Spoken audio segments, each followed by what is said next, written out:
It's time for Transport Line, the program that showcases the contributions of all modes of transportation to the socio-economic growth and development of our country, Africa, and the rest of the world. Transport Line is being beamed to you from the Center of Excellence, the state of aquatic splendor, and Africa's second largest economy, Lagos. I am Shino Elegbede. Glad to know that you are keeping us company. Vandalization of public infrastructures is commonplace. In fact, it's global. But the rate at which it's occurring in our society today, that is Nigeria, has been giving stakeholders, professionals, and commuters, quote unquote, heartache. Because we know that local, state, and federal governments have been expending a lot as regards infrastructural development of the transportation sector. Well, we start from the beginning, and that's the way we want to do it today.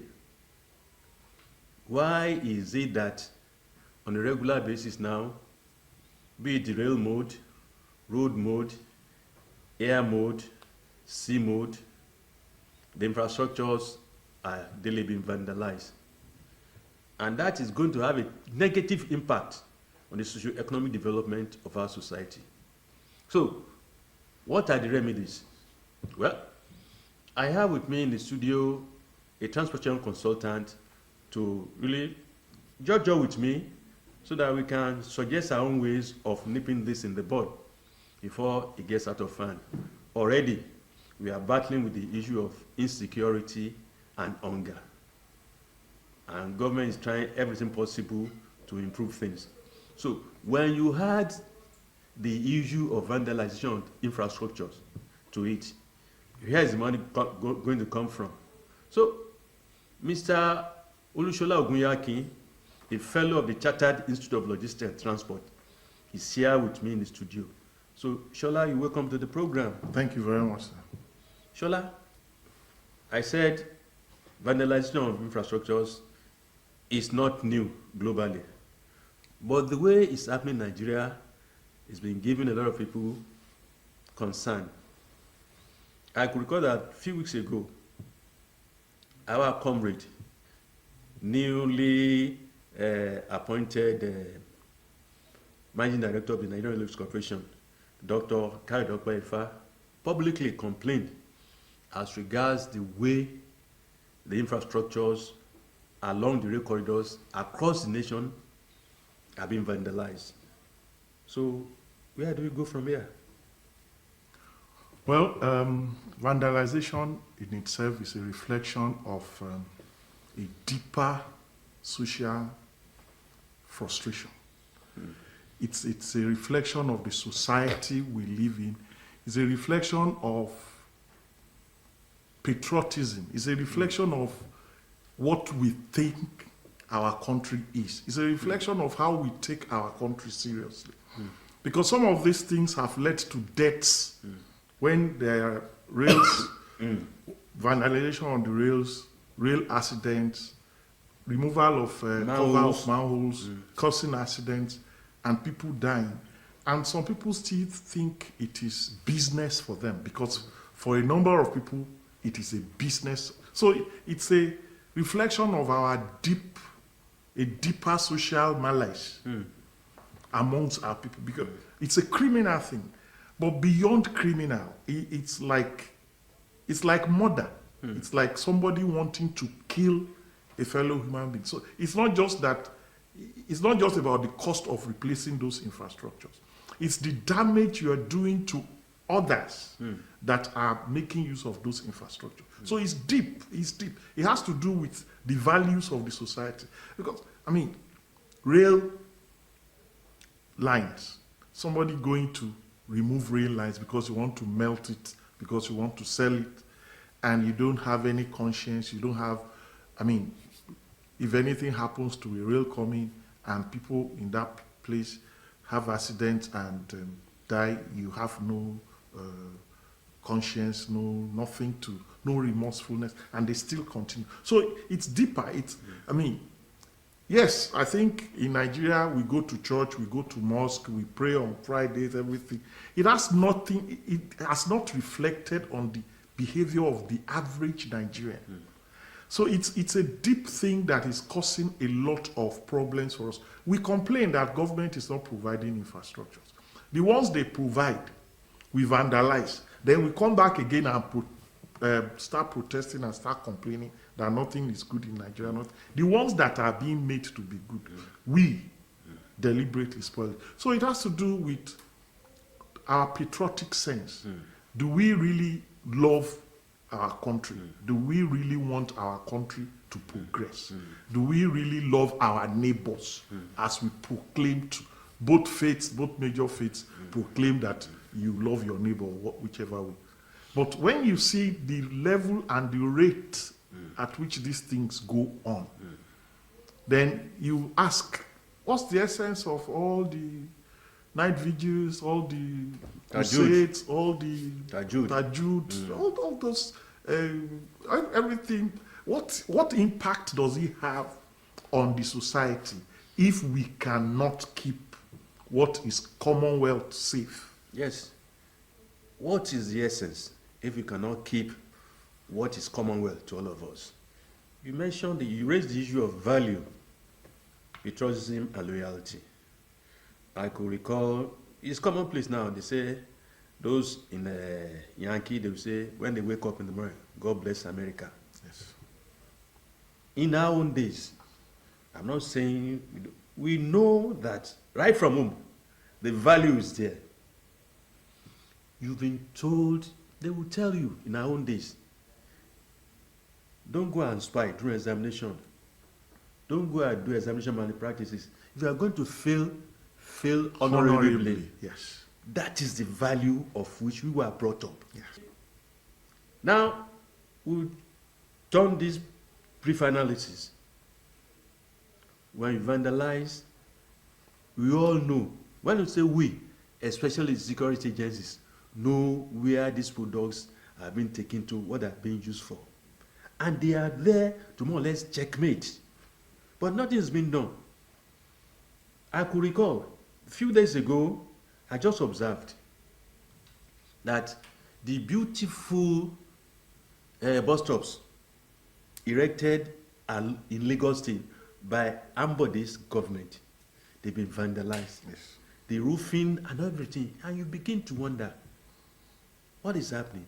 Of course, security agents will not tell you, they don't know where they're being taken to. Even those, rail tracks that are being vandalized, they don't say, because they are part of the game.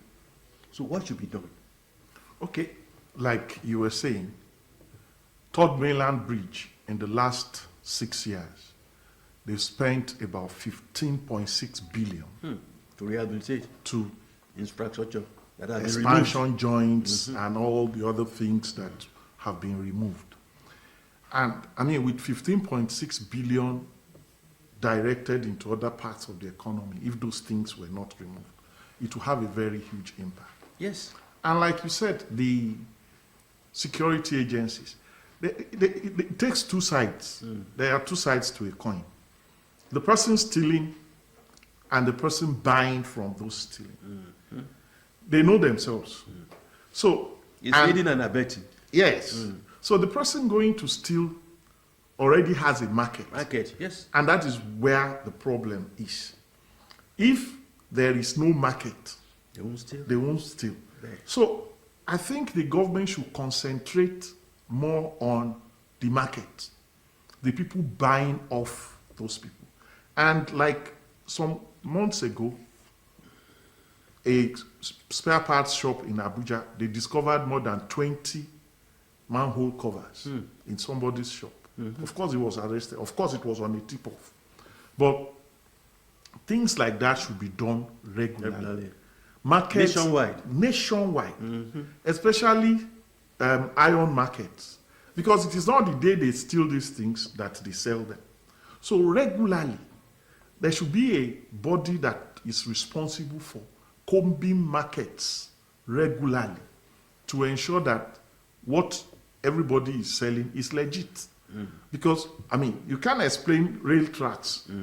Nobody buys nobody buys rail track privately. You are not consulting a private rail.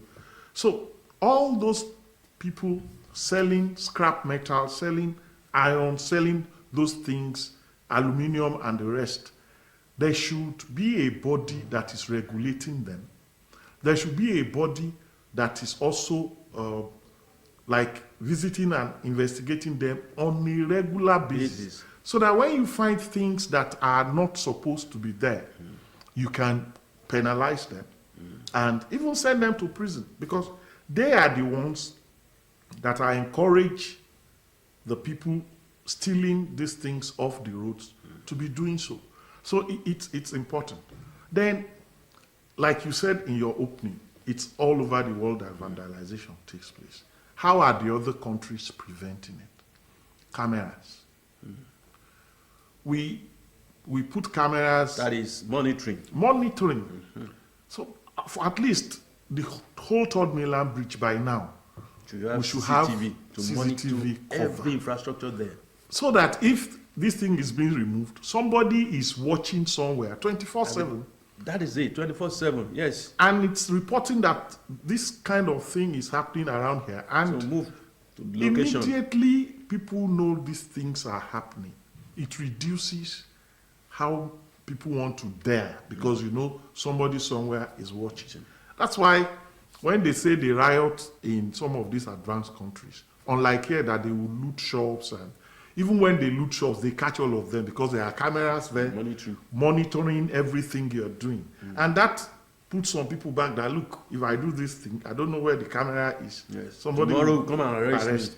So, and that has limited the vandalism in all these countries. And until we get to that level, that almost everywhere is monitored. So we can get there. In fact, we're already there. It's because we refuse to do the needful. The fund that has been expended on frivolous things should be plowed back to things like this. Sorry, because like you say, somebody's watching you. Somebody is watching you. And when you know that somebody is watching you, you think twice before you do what is considered iniquity in the society. Yes. So monitoring, yes. So monitoring is key. And then most of these infrastructures that are removed are raw materials for some other things. And the government knows which companies, which corporate bodies use these materials.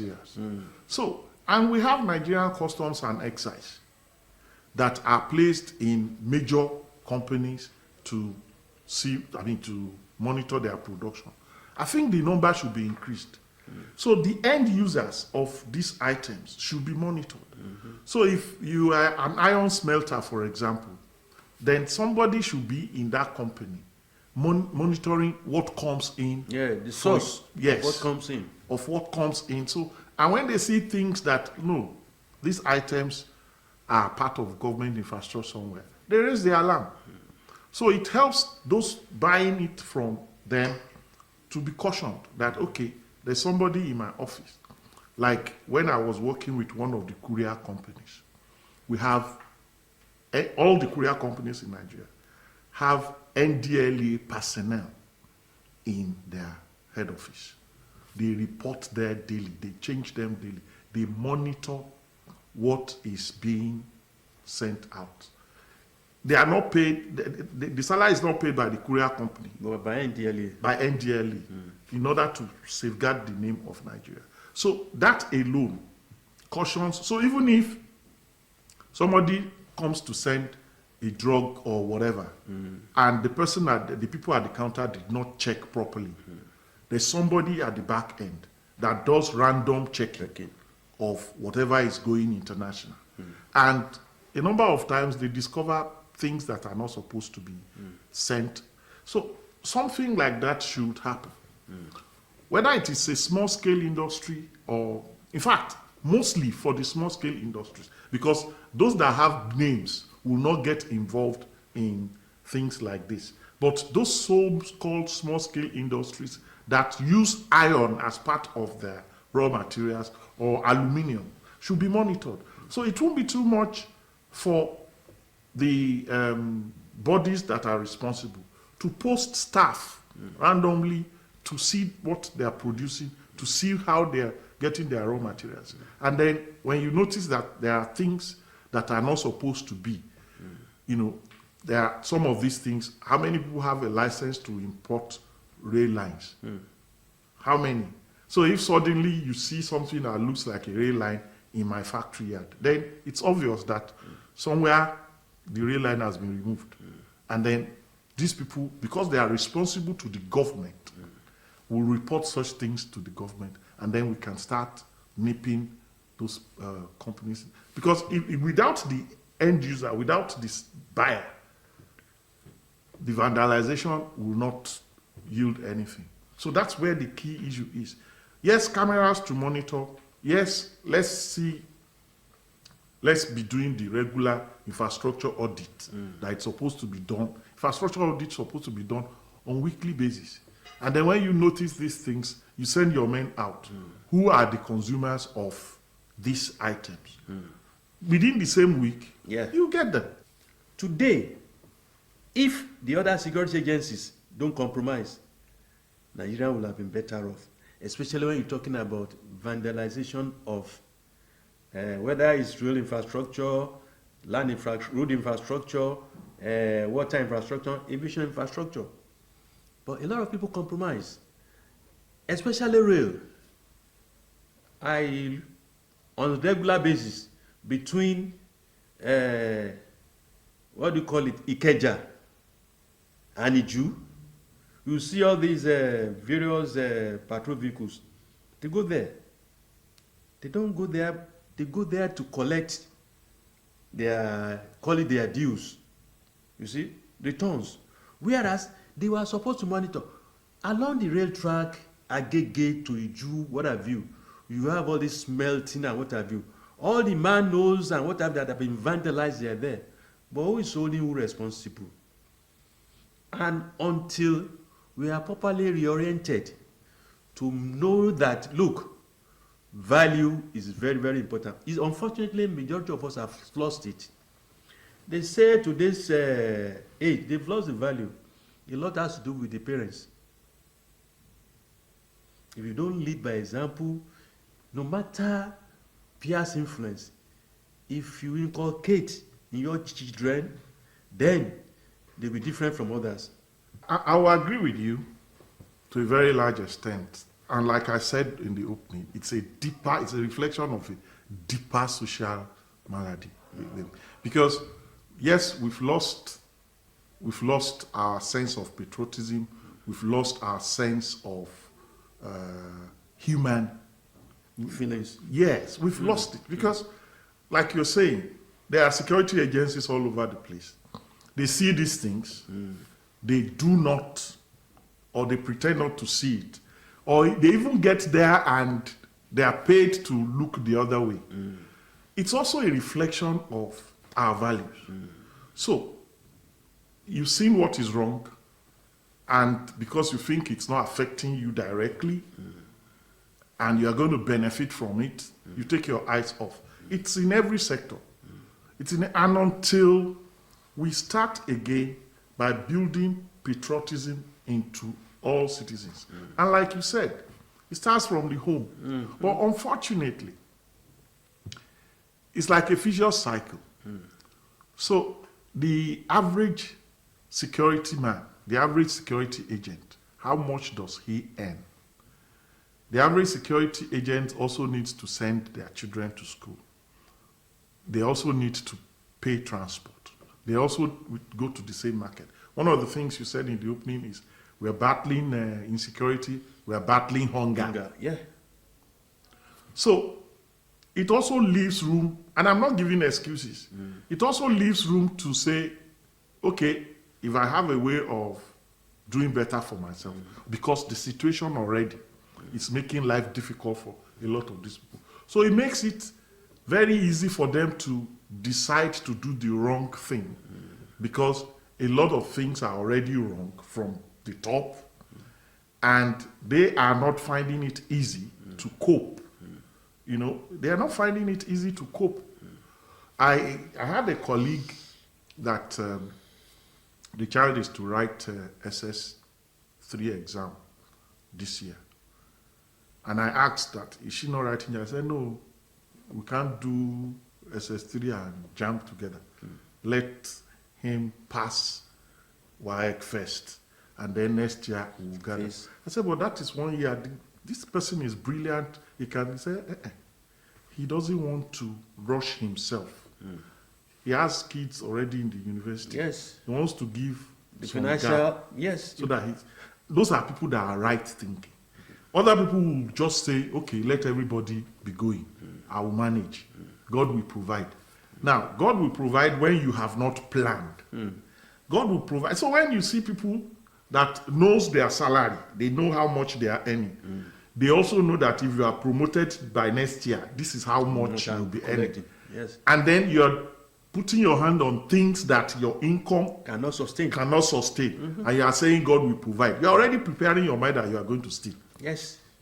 You are already preparing your mind that you are going to steal, because if you know your income and you know how much public universities pay, you are saying your child will go to a private university. You know how much and that one is. you know how much, and you are saying, no, Olorun Ashi.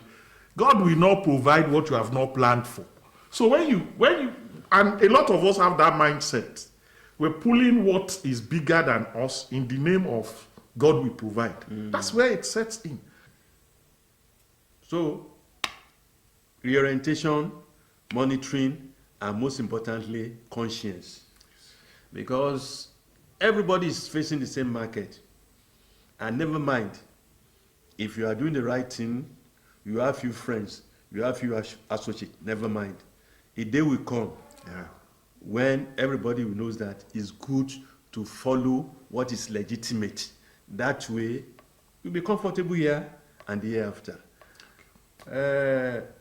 Olushola Ogunyaki, it's been an interesting discussion. I want to thank you very much for coming. Thank you, sir. Before we say bye-bye, national orientation agencies should also sit down and more or less re-strategize how they are going to handle this issue. It's not a question of just throwing the so-called advert on telly that is really razzmatazz. Deep down, go around and talk to people. Deep down, forget our APC, PDP and what have you, face the Nigerian people. The problem we are facing, that is reorientation. That is where, because olden days, value is very important. Yes. The Apapa Command of the Nigeria Customs Service will always prioritize the protection of Nigerians from dangerous imports to their health, irrespective of the quest to achieve trade facilitation and generate revenue. Comptroller Babatunde Olomo stated this while conducting the media around the latest seizure of 6 containers loaded with prohibited items. Items include codeine-based cough syrup, unregistered pharmaceuticals, used clothing, and 2 stolen vehicles from Canada valued at 3.2 billion naira, amongst others. Olomo disclosed that the seizures were a direct result of international collaboration as well as local networking with the officers and men of the Nigeria Drug Law Enforcement Agency, NDLEA. 3 suspects are being interrogated on the seizures. The Apapa Command of the Nigeria Customs Service has generated 1 trillion naira to date as revenue.